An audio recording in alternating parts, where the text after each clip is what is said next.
नमस्कार, स्वागत आहे तुमचं निकम दीपा यूट्यूब चॅनलमध्ये। आज मी तुमच्यासाठी कोळंबीची भाजी घेऊन आलेली आहे। अगदी साध्या आणि सोप्या पद्धतीने मी ही रेसिपी बनवलेली आहे। तुम्ही माझ्या चॅनलवर नवीन असाल तर माझ्या चॅनलला सबस्क्राईब करायला विसरू नका। चला मग व्हिडिओला स्टार्ट करूयात। आज आपल्याला झणझणीत अशी गावरान टाईप कोळंबीचं कालवण बनवायचं आहे, तेही कमी साहित्यात आणि झटपट अशी होणारी। मग आपल्याला आज काय काय बघायचं आहे ते मी तुम्हाला पुढे व्हिडिओमध्ये सांगते। त्याआधी आपण कोळंबी कशी साफ करायची ती बघूयात। मी इथं मोठी कोळंबी घेतलेली आहे, त्याला टायगर प्रॉन्स असे म्हटलं जातं। तुम्ही बघू शकता असे मी अर्धा किलो मी घेतलेले आहे टायगर प्रॉन्स, मोठे प्रॉन्स म्हणतात त्याला। सुरीच्या सहाय्याने त्याचे पाय पहिले आपल्याला कापून घ्यायचे आहेत आणि त्यानंतर त्याचं हे कवर असतं बाहेरचं असं कवर असतं ना, त्याला पूर्ण असं काढून घ्यायचं आहे। हातानेच काढून घ्या, सुरीने व्यवस्थित निघणार नाही, तेवढं हाताने छान असं निघतं। आणि त्याच्या आतमधला जे पोटातला भाग असतो त्यातला पूर्ण कचरा असतो तो पूर्ण आपल्याला काढून घ्यायचा आहे त्याच्या पोटातला। आणि त्याच्या आतमध्ये एक काळ्या कलरची शीर असते, ती देखील काढायला विसरू नका, कारण की ती खाल्ल्याने जर आपण ती शीर खाल्ली तर आपलं पोट देखील खराब होऊ शकतं। म्हणून ते काळी शीर जी असते त्याच्या पोटात ती काढायला विसरू नका। आता बघूया आपण, मी व्हिडिओमध्ये तुम्हाला दाखवते कशा प्रकारे असे हे त्याची घाण निघते। ती पूर्ण घाण अशी काढून घ्यायची आपल्याला आणि त्यात अशी प्रकारे अशी काळी शीर आणि अशी घाण निघत असते, ती पूर्ण काढून घ्यायची। मगच आपल्याला ही रेसिपीला स्टार्ट करायचं आहे। त्याआधी आपण छान असे याला धुवून घेऊयात। आता माझी ही छान कोळंबी साफ झालेली आहे, तुम्ही बघू शकता एक अंगठापर्यंत अशी मोठी ही कोळंबी आहे। त्याला छान स्वच्छ 2-3 पाण्याने धुवून घ्यायची आपल्याला। तर मी 2-3 पाण्याने छान स्वच्छ धुवून घेतलेले आहे। आता मसाल्याची तयारी करूयात आपण। मी एक टमॅटो घेतलेला आहे इथं, त्याला लंबा असा स्लाइस करून घेतलेला आहे। 2 कांदे घेतलेले आहेत, त्यालाही असं बारीक कापून घेतलेलं आहे लंबे स्लाइस करून। थोडंसं अद्रक घेतलेलं आहे, थोडंसं लसूण घेतलेलं आहे आणि इथं ओलं खोबरं घेतलेलं आहे मी अर्धी वाटी, आणि थोडासा खडा मसाला असतो तो घेतलेला आहे। इत्यादी साहित्य आपल्याला मसाल्यासाठी लागणार आहे। तुम्ही बघितलं असेल किती साधं आणि सोपं हे मसाल्यासाठी लागणारे साहित्य आहेत। आता आपल्याला हे मसाला फ्राय करून घ्यायचा आहे, छानपैकी असा मसाला फ्राय करून घेऊयात। त्याआधी आपल्या कोळंबीला छान असं मीठ आणि हळद लावून मॅग्नेट करायला ठेवून देऊया अर्धा घंटा। असं मीठ आणि हळद लावून छान असं मिक्स करून आपल्याला मॅग्नेट करायला ठेवून द्यायचं आहे।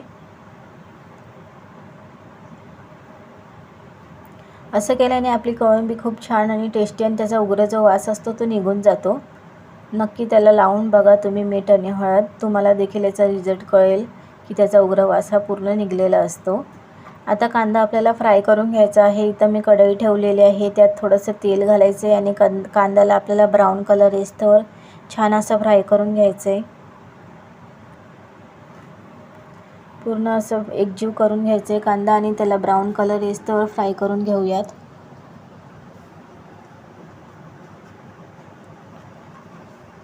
तुम्ही बघू शकता कांद्याला छान असा थोडासा कलर आलेला आहे। अजून आपल्याला कांदा भाजून घ्यायचा आहे। 2 मिनिटांनी तुम्ही कांदा बघू शकता छान असा फ्राय झालेला आहे। याला काढून घेऊयात आणि लगेच खोबरं देखील टाकून घेऊयात। तुमच्याकडे ओलं खोबरं नसेल तर तुम्ही सुका खोबऱ्याचा देखील यूज करू शकता इथे, पण ओल्या खोबऱ्याची भाजी ही खूप छान आणि टेस्टी लागते। खोबऱ्याला देखील आपल्याला छान असं ब्राऊन कलर येस्तोवर परतून घ्यायचे। 2 मिनिटांनंतर खोबऱ्याचा कलर देखील चेंज झालेला आहे, आता त्याला देखील काढून घेऊयात। त्यानंतर आपले उरलेले साहित्य आहे टमॅटो, अद्रक, लसूण आणि खडे मसाले, ते देखील 2 ते 3 मिनिटं छान परतून घ्यायचं आहे। छान असं 2 ते 3 मिनिटांनी मी हे परतून घेतलेलं आहे।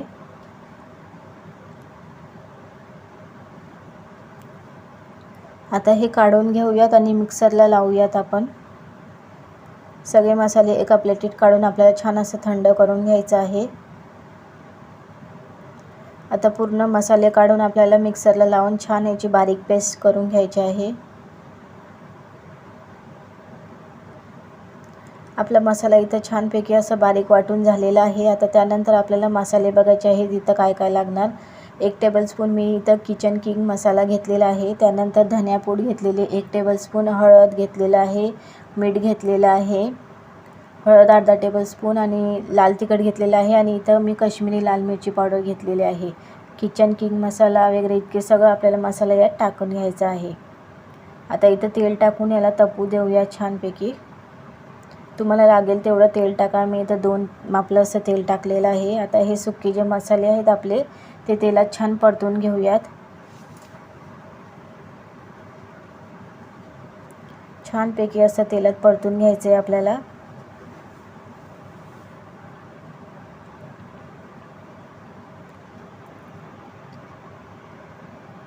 आता आपल्याला जो मसाला आपण वाटून ठेवलेला तो देखील यात घालून घेऊयात.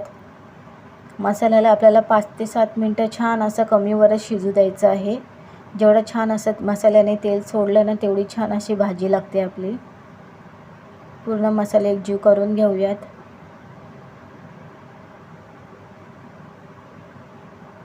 छान एकजीव करून घ्यायचं आहे आपल्याला ही भाजी, मसाला.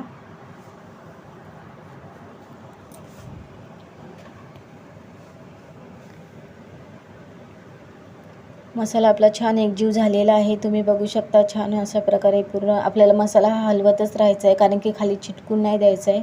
खाली चिटकला तर भाजी आपली कडसट लागण्याची शक्यता असते. म्हणून मसाला हे 2-2 मिनटाच्या अंतरावर छान असं हलवून घ्यायचं आहे. 5 मिनिटांनी तुम्ही बघू शकता मसाल्याने छान असं तेल सोडलेलं आहे. पण आपला मसाला अजून पूर्णपणे झालेला नाही आहे, अजून थोडा कच्चा आहे. अजून आपल्याला याला अजून शिजून घ्यायचं आहे.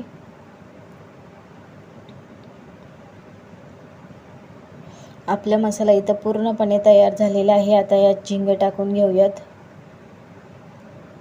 छान आता मिक्स करून घेऊयात. अर्धा किलो मी इथं कोळंबी घेतलेली आहे. तुम्हाला जेवढी लागेल तेवढी तुम्ही घ्या.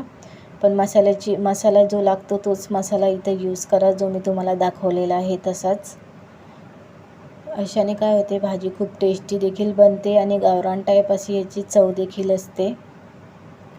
पूर्ण आपल्याला एकजीव करून घ्यायचं आहे मसाल्यात.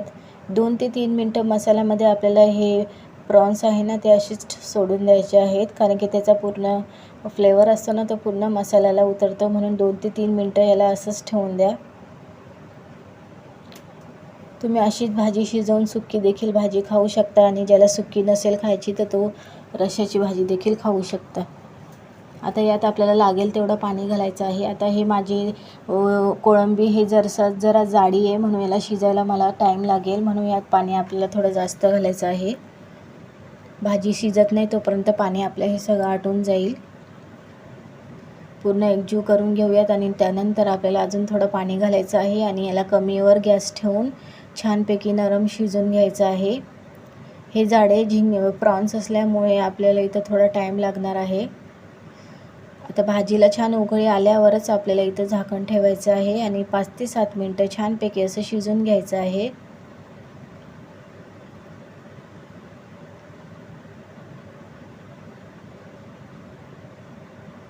पूर्ण एकजीव करून घ्या भाजीला.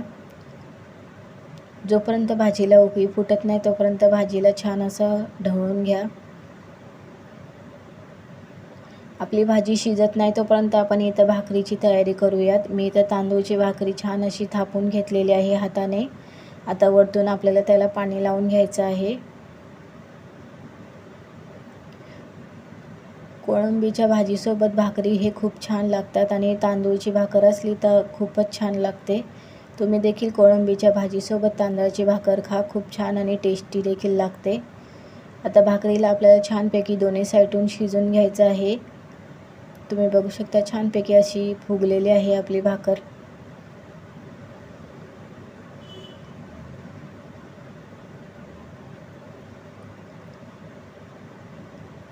दोन्ही साईडून छान आपल्याला भाकरचं जी हवा निघते त्या जागेला प्रेस करायचं आहे. अशाने आपली भाकर छान अशी फुगते. आता भाकर आपली इथे झालेली आहे, तुम्ही बघू शकता. आता काढून घेऊयात. आणि भाजी देखील मी इथं बंद केलेली आहे. तुम्ही बघू शकता आपली भाजी ही इथं पूर्णपणे तयार आहे आणि खूप छान आणि कलर देखील खूप छान आलेला आहे आणि टेस्टी देखील लागते. चला तर मग आपण भाजी सर्व करायला स्टार्ट करूयात. मी इथं भाजी टाकून घेतलेली आहे प्लेटीत. तुम्हाला हवं तर तुम्ही चपात्या किंवा ज्वारीची बाजरीची अशा भाकरी खाऊ शकतात. कुठलीही भाकर याच्यासोबत खूप छान लागते आणि भातसुद्धा छान लागतो. पण तांदळाची भाकर याच्यासोबत खूपच छान लागते. तुम्हीही नक्की घरी ट्राय करून बघा. आणि माझ्या चॅनलवर नवीन असाल तर माझ्या चॅनलला लाईक, शेअर आणि सबस्क्राईब करायला विसरू नका. असेच मी तुमच्यासाठी नवनवीन व्हिडिओ घेऊन येईन, त्यासाठी चॅनलला सपोर्ट करायला विसरू नका. तुम्ही माझ्या चॅनलवर नवीन असाल तर तुम्हाला नॉनव्हेज खवाई असाल तर माझ्या चॅनलला जाऊन तुम्ही माझे वेगवेगळ्या प्रकारचे नॉनव्हेज रेसिपी बघू शकता. Thank you for वॉचिंगसाठी.